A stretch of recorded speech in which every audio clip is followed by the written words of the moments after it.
Finalmente sono riuscita a trovare un musical che è piaciuto a mia madre! Non mi è piaciuto il musical, mi è piaciuta solo una canzone. Però è un passo avanti! Per farle tornare un po' di nostalgia degli anni '80, non sto dicendo che sei vecchia!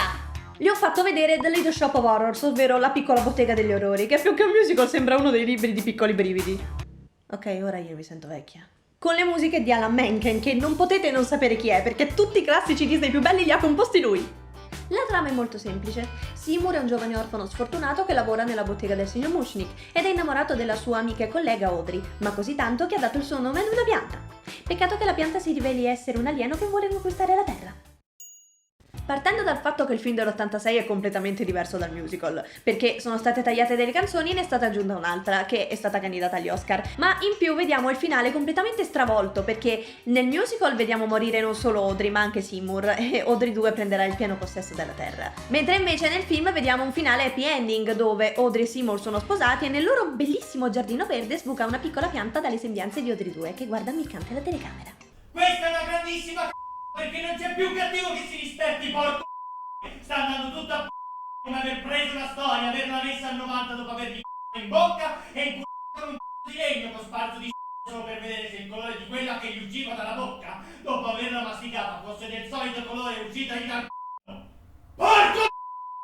A Broadway la messa in scena del finale è praticamente geniale perché nell'off-Broadway vediamo cadere nel pubblico e sul pubblico viticci di piante.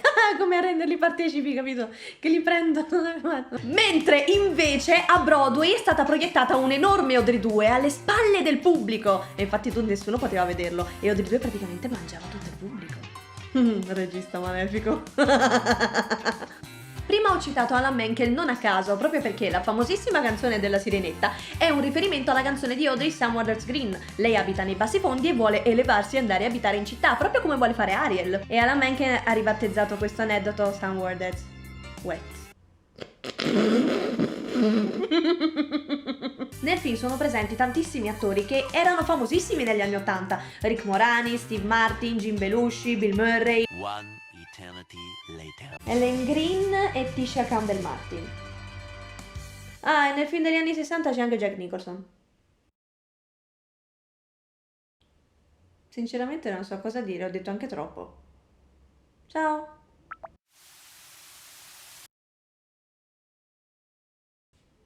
Feed me Seymour, feed me all night long. Procede tutto come previsto.